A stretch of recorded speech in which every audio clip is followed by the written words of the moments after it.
video pembelajaran kali ini, kita akan membahas tentang globalisasi. Adapun yang menjadi tujuan kita pada video pembelajaran kali ini adalah 1.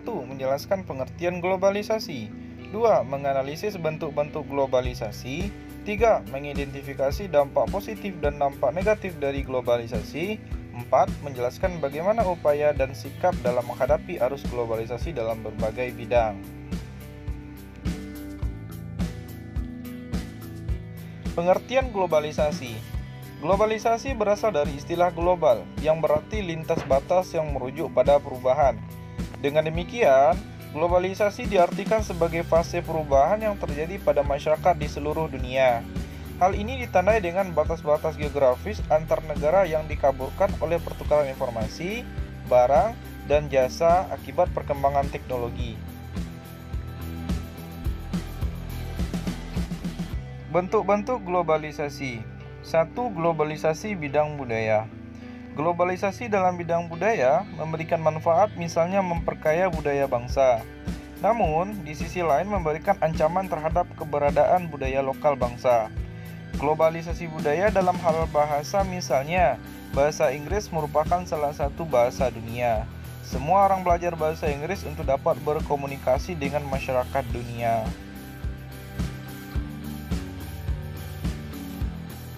2. Globalisasi bidang komunikasi.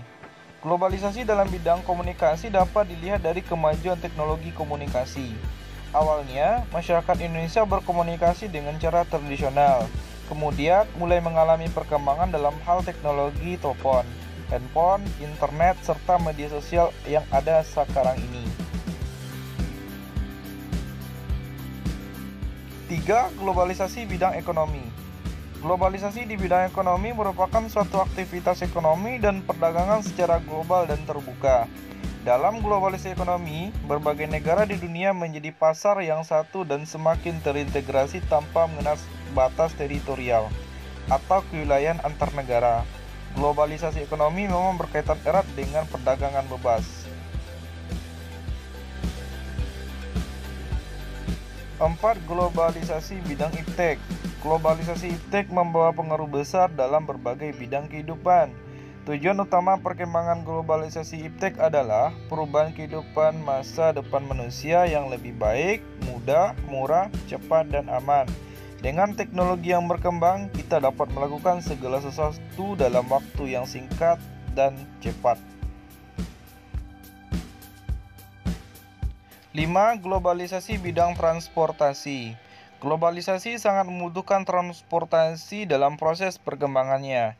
Seiring dengan kebutuhan akan alat transportasi, banyak pengusaha melakukan inovasi dalam penerapan transportasi tersebut. Mereka berusaha melakukan berbagai inovasi. Contohnya penggunaan teknologi otomatis dalam mobil, penggunaan radar, pendeteksi kecepatan lalu lintas di depan sehingga mobil dapat mengurangi kecepatan dengan sendirinya, dan sebagainya. Dampak globalisasi terdiri dari dampak positif dan dampak negatif. Dampak positif terdiri dari 1. Berkembangnya ilmu pengetahuan dan teknologi, 2. Meningkatnya efektivitas dan efisiensi, 3. Perekonomian satu negara semakin meningkat, 4. Meningkatnya taraf hidup masyarakat, 5. Komunikasi semakin cepat dan mudah, 6. Berkembangnya dunia pariwisata, dan yang ketujuh, perkembangan alat komunikasi dan keterbukaan informasi. Sedangkan yang menjadi dampak negatif adalah 1. Westernisasi, yaitu meniru gaya hidup bangsa barat, 2. Demoralisasi, yaitu menurunnya atau merosotnya akhlak atau moral seseorang, 3. Kesenjangan sosial ekonomi, 4. Kriminalitas, 5. Pencemaran lingkungan hidup, 6. Kenakalan remaja, dan yang ketujuh, individualisme yang semakin tinggi. Upaya menghadapi globalisasi.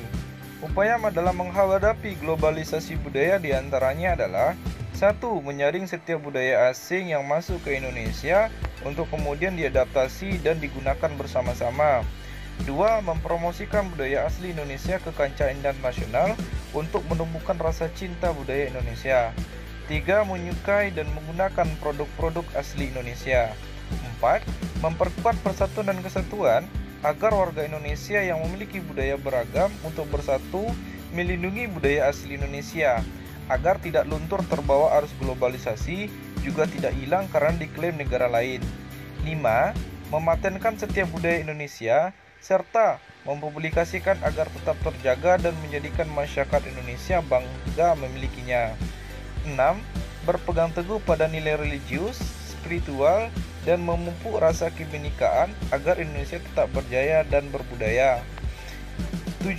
Meningkatkan kualitas nilai keimanan dan moralitas masyarakat. Selanjutnya, upaya menghadapi globalisasi iptek. Di antaranya adalah 1. Berkompetisi dalam kemajuan iptek. 2. Meningkatkan motif berprestasi. 3. Meningkatkan kualitas atau mutu sumber daya manusia terutama di bidang penguasaan ilmu pengetahuan dan teknologi agar kita mampu bersaing. 4. Selalu berorientasi kepada masa depan. 5. Meningkatkan penguasaan kita terhadap teknologi modern di segala bidang sehingga tidak tertinggal dan bergantung pada bangsa lain. Upaya menghadapi globalisasi ekonomi di antaranya adalah 1. Menyiapkan SDM yang kompeten, kompetitif, dan memiliki kemampuan yang baik dalam menghadapi kompetisi globalisasi. 2. Melaksanakan standarisasi dan sertifikasi bagi perusahaan dan lembaga pemerintah untuk citra, kesungguhan, dan kualitas produk. 3. Menghilangkan praktek-praktek korupsi, kolusi, nepotisme, dan manipulasi. Yang keempat, mendorong pengusaha-pengusaha lokal, khususnya pengusaha kecil dan menengah untuk berkompetisi secara sehat. 5. Mendorong munculnya produk-produk kreatif dan inovatif dari masyarakat Indonesia. Kemudian yang terakhir yaitu upaya menghadapi globalisasi iptek. Di antaranya adalah 1. Berkompetisi dalam kemajuan iptek. 2. Meningkatkan motif berprestasi. 3. Meningkatkan kualitas atau mutu sumber daya manusia terutama dalam bidang penguasaan ilmu pengetahuan dan teknologi agar kita mampu bersaing. 4. Selalu berorientasi kepada masa depan. 5. Meningkatkan penguasaan kita terhadap teknologi modern di segala bidang sehingga tidak tertinggal dan bergantung kepada bangsa lain. Sekian dulu materi kita pada video pembelajaran kali ini. Sampai ketemu di video pembelajaran selanjutnya. Assalamualaikum